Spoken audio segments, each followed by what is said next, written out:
የብብት መጥቆር የቆዳ በሽታ ሳይሆን የቆዳ መቆጣት መሆኑን ያውቃሉ? አዎ፣ ብብታችን ሲጠቁር ቆዳችን እየተጎዳ ነው የሚል መልእክት እያስተላለፈልን ነው። ብዙዎቻችን ይህንን ጥቁረት ለማጥፋት የተለያዩ ኬሚካሎችን እንቀባለን። ነገር ግን ነገሩን ይበልጥ እናወሳስበዋለን።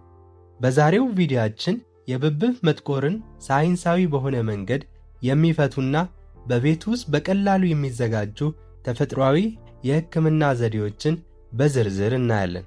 እስከ ቪዲዮ መጨረሻ አብራችሁን ቆዩ።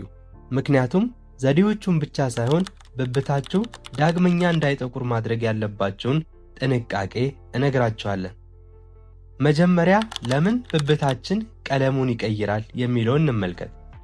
የተሳሳተ ፀጉር አወጋገድ። ብብታችንን በምንላጭበት ወቅት ምላጩ ቆዳችንን ስለሚፍቀው ቆዳው ራሱን ለመከላከል ሲል ይወፍራል። ያኔ ቀለሙን ወደ ጥቁርነት ይቀይራል። የሞቱ የቆዳ ህዋሳት። ልክ እንደ ፊታችን ሁሉ ብብታችን ላይም የሞቱ የቆዳ ህዋሳት ይከማቻሉ። ብብታችን በየጊዜው ካላጸዳነው እነዚህ ህዋሳት ተደራርበው የቆዳ ቀለሙን ይቀይራሉ። ሌላኛውና የብዙዎቻችን ምክንያት ኬሚካል የበዛባቸው ዶድራንቶችና ሽቶዎች። የምንጠቀማቸው ሽቶዎችና ላብ ማጥፊያዎች በውስጣቸው አልኮልና አልሙኒየም ሊይዙ ይችላሉ። እነዚህ ኬሚካሎች ከቆዳችን ጋር ሲነካኩ የቆዳ መቆጣትን ይፈጥራሉ። ይህ ቆዳ እንዲጠቁር ያደርገዋል። ጠባብ ልብሶችን የምናዘወትር ከሆነ ልብሱ ከብብታችን ጋር በሚፈጥረው መፈታተግ ምክንያት ቆዳችን ይሻክራል፣ ቀለሙንም ይቀይራል። እሺ፣ ምክንያቶቹን ካወቅን አሁን ደግሞ ጥቁረቱን በአጭር ጊዜ ውስጥ ወደሚያጠፋልን አስገራሚ የቤት ውስጥ መፍትሄ እንለፍ። ድንች በውስጡ ካታኮሌዝ የተባለ ተፈጥሯዊ ኢንዛይም ይዛል። ይህ ኢንዛይም በቆዳችን ላይ ያሉ ጥቁር ነጥቦችን የማጥፋትና የቆዳ ቀለምን የማጥራት ከፍተኛ ብቃት አለው። ለብብት ስር ቆዳ እጅግ ተስማሚና አስተማማኝ መፍትሄ ነው። ይህን ዘዴ በሁለት መንገድ መጠቀም ትችላላችሁ። አንደኛው መካከለኛ ድንች ወስዳችሁ በክብ በቀጭኑ መክተፍ፣ ከዚያም የተከተፈውን ድንች በብብታችሁ ላይ በማድረግ ከ5 እስከ 10 ደቂቃ በቀስታ ማሸት፣ ወይም ደግሞ ድንቹን ፈጭታችሁ ጭማቂውን ማውጣት። በመቀጠልም ጭማቂውን በጥጥ በመንከር ብብታችሁ ላይ መቀባት። ከ15 እስከ 20 ደቂቃ ያህል እንዲደርቅ መተው። ከዚያም ለብ ባለ ውሃ መታጠብ። ከታጠባችሁ በኋላ ቆዳችሁ እንዳይደርቅ ቀለል ያለ ሞይስቸራይዘር መቀባት። ይህ ዘዴ ምንም አይነት የጎንዮሽ ጉዳት ስለሌለው በየቀኑ መጠቀም ይቻላል። ሎሚና ስኳር። ሎሚ በውስጡ ከፍተኛ የቪታሚን ሲ እና ሴትሪክ አሲድ ይዟል። እነዚህ ንጥረ ነገሮች ለቆዳችን ተፈጥሯዊ የቆዳ ማንጫ በመሆን ያገለግላሉ። ስኳር ደግሞ እንደ ስክራብ በመሆን ብብታችን ላይ የተከማቸና ቀለሙን እንዲጠቁር ምክንያት የሆኑ የሞቱ ቆዳዎችን በመፈቅፈቅ ያስወግዳል። ይህ ውህድ የጠቆረን ቀለም ከማጥፋት ባለፈ ብብታችን በጣም ለስላሳ እንዲሆን ያደርገዋል። አንድ ሎሚ ለ2 መክፈል። ግማሹን ሎሚ በመውሰድ በላዩ ላይ 1 ሻይ ማንኪያ ስኳር ነስንሱበት።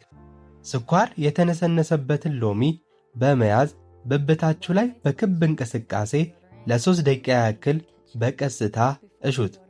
በጣም አትጫኑት፣ ምክንያቱም የብብት ቆዳ በጣም ስስ ስለሆነ እንዳይቆስል ጥንቃቄ ይፈልጋል። ካሻችሁት በኋላ ለ5 ደቂቃ ያክል ቆዳችሁ ላይ ይተዉት። ከዚያም ለብ ባለ ውሃ ይታጠቡት። ቤኪንግ ሶዳና ውሃ የብብት ቆዳችን ላይ የሚገኙ ጥቃቅን ቀዳዳዎችን በጥልቀት የማጽዳት ብቃት አለው። በተጨማሪም የብብት መጥቆር አንዱ ምክንያት ላብና ባክቴሪያ መከማቸት በመሆኑ ቤኪንግ ሶዳ እነዚህን ባክቴሪያዎች በማጥፋት መጥፎ የብብት ጠረንን ወዲያውኑ ያስወግዳል። ቆዳችንም ነጭና ንጹህ እንዲሆን ያደርጋል። 2 የሾርባ ማንኪያ ቤኪንግ ሶዳ በአንድ ትንሽ ሳህን ውስጥ አድርጉ። ከዚያም ጥቂት ውሃ ጠብታዎችን በመጨመር እንደ ክሬም እስኪሆን ድረስ በደንብ አዋህዱት። በጣም መቅጠን የለበትም፣ ምክንያቱም ብብታችሁ ላይ ሲቀባ መለጠፍ አለበት። የተዘጋጀውን ክሬም በብብታችሁ ላይ በቀስታ በመቀባት ለ5 ደቂቃ ያክል እንዲቆይ አድርጉት። ከዛም ለብ ባለ ውሃ ይታጠቡት። ኪያርና እርድ። ብዙዎቻችሁ ቆዳዬ ሴንሲቲቭ ስለሆነ ሎሚ ወይም ቤኪንግ ሶዳ ያቃጥለኛል ብላችሁ ልታስቡ ትችላላችሁ። ለእነዚህ ሰዎች ምርጡ መፍትሄ ኪያር ነው። ኪያር በውስጡ ከፍተኛ የውሃ መጠንና ቆዳን የማቀዝቀዝ ባህሪ አለው። እርድ ተፈጥሯዊ የቆዳ ቀለም ማስተካከያ ስለሆነ የጠቆረን ክፍል በፍጥነት ያጸዳል። መጀመሪያ ግማሽ ኪያር ወስዳችሁ በመፈቅፈቅ ወይም በመፍጨት ጭማቂውን አውጡ። ከዛም 1 የሻይ ማንኪያ ንጹህ የእርድ ዱቄት ጨምሩበት። ሁለቱን በደንብ አዋህዱት።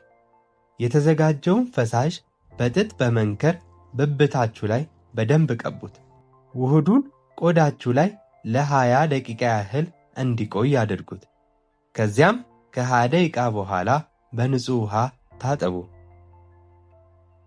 ይህ ቪዲዮ ጠቃሚ ሆኖ ካገኛችሁት ላይክ ማድረጋችሁን አትርሱ።